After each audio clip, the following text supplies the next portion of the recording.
Praise the Lord. सभी को जय मसीह की।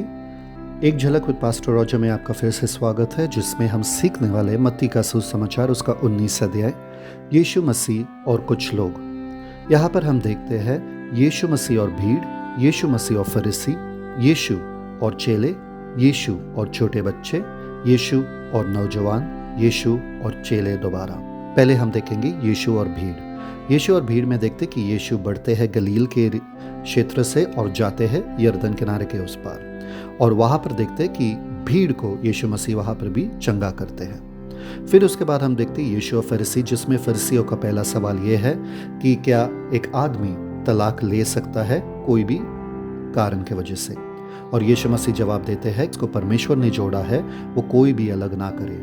फिर फरीसी वापस से पूछते हैं दूसरा सवाल कि मूसा ने क्यों लिखा कि महज लिख के कोई भी तलाक दे सकता है। फिर यीशु मसीह ने जवाब दिया कि ये तुम्हारे हृदय के कठोरता की वजह से है, परंतु तलाक जो है परमेश्वर का उद्देश्य, पहला उद्देश्य कभी नहीं था। फिर उसके बाद हम देखते हैं यीशु और चेले। यीशु और चेले में देखते हैं कि चेलों की सोच क्या है। वो लोग सोचते हैं कि इससे बेहतर है कि कोई शादी ही ना करे, और यीशु मसीह जवाब देते हैं ये सब लोगों के लिए मुमकिन नहीं है, केवल उन्हीं लोगों के लिए जो लोगों को परमेश्वर ने स्वयं बुलाया है। फिर यीशु और छोटे बच्चे, जिसमें हम देखते हैं चेले माता पिता को डांटते हैं क्योंकि वो अपने बच्चों को यीशु मसीह के पास आने दे रहे थे। फिर यीशु जो है बच्चों को स्वीकारते हैं।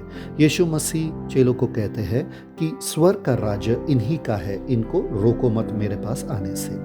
उसके बाद हम देखते हैं यीशु और नौजवान। एक नौजवान आता है और तलाश कर रहा है वो अनंत जीवन कैसे पाए। तो वो यीशु मसीह को बोलते हैं कि मैं क्या करूं ताकि मैं अनंत जीवन को पाऊं। तो यीशु मसीह कहते हैं कि आपको आज्ञा का पालन करना है। तो उन्होंने कहा कि बचपन से ही मैं आज्ञा का पालन कर रहा हूँ। तो यीशु मसीह ने कहा कि जो कुछ तुम्हारा है धन दौलत, वो गरीबों में बांट दो और मेरे पीछे हो लो।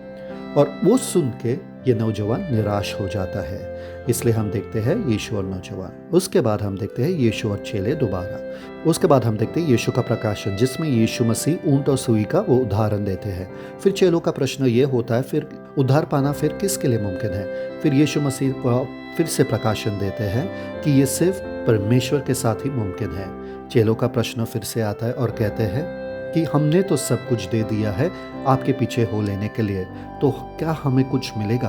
और यीशु मसीह का प्रकाशन फिर से वापस देखते कि कहते हैं कि क्योंकि तुमने सब कुछ दे दिया तो तुम 12 सिंहासनों पर बैठोगे और इज़राइल के गोत्र का न्याय करोगे।